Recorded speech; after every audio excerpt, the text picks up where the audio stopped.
Olá, amigos, companheiros queridos.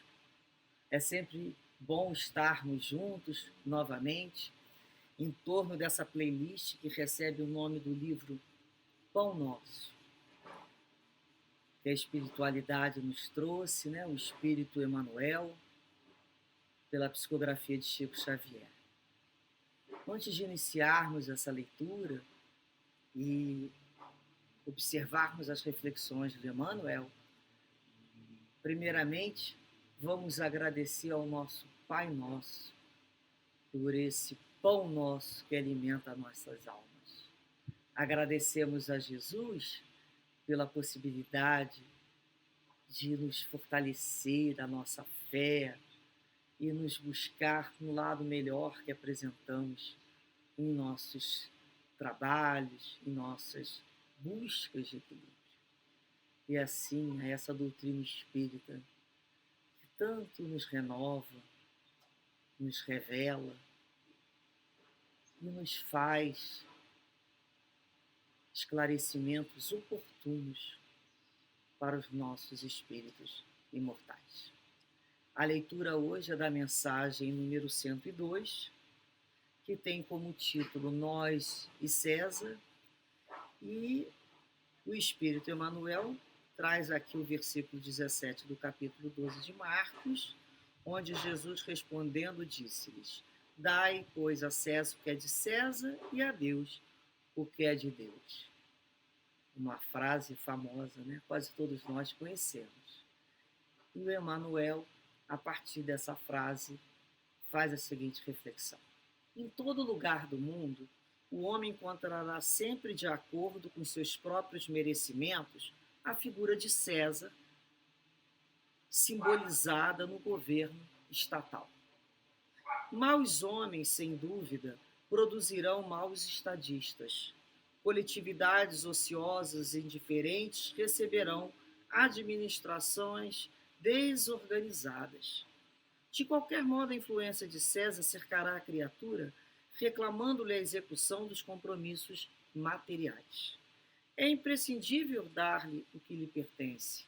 O aprendiz do Evangelho não deve invocar princípios religiosos ou idealismo individual para eximir-se dessas obrigações.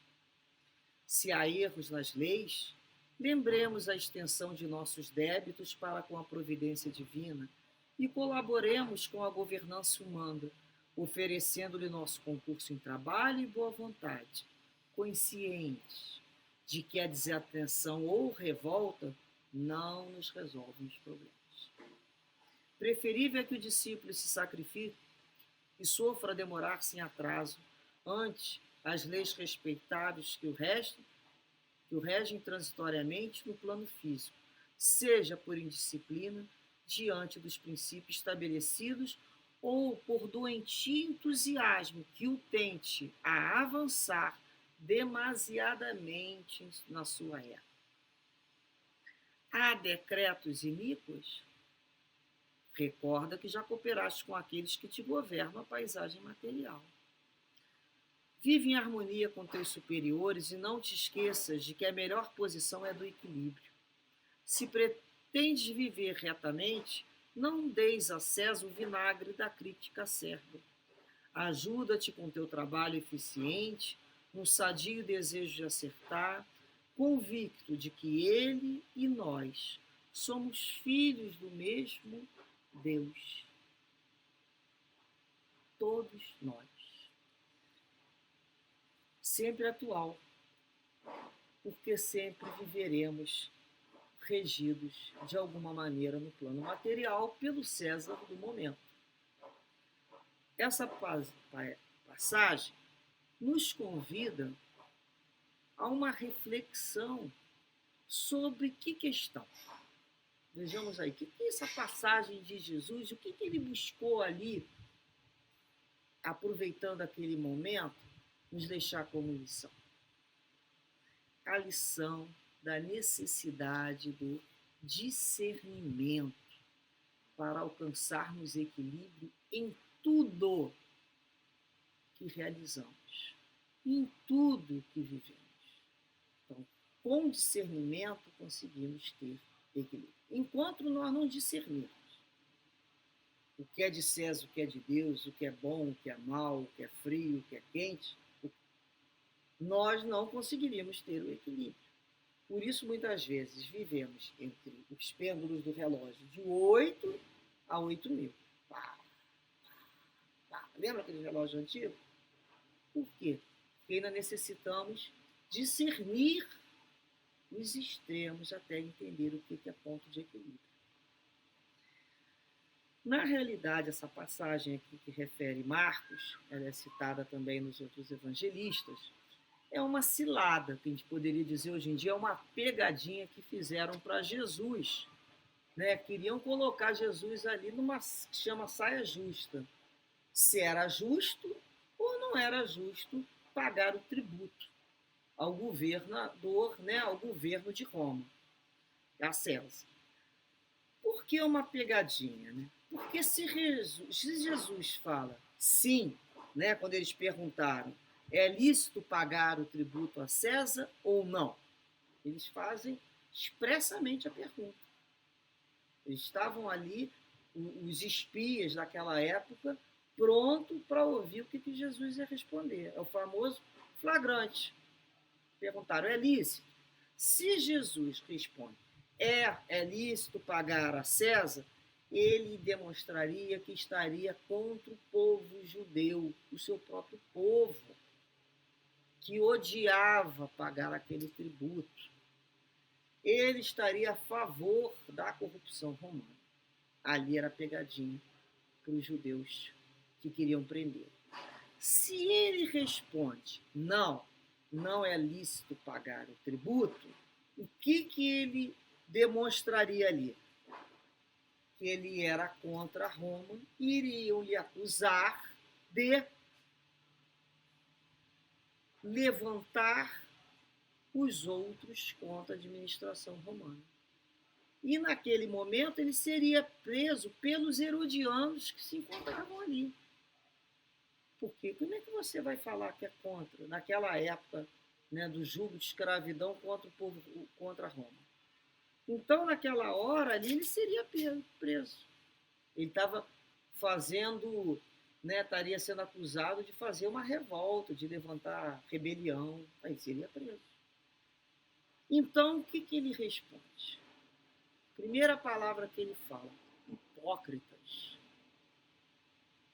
Tipo assim, né? Já vi quem são vocês, hipócritas.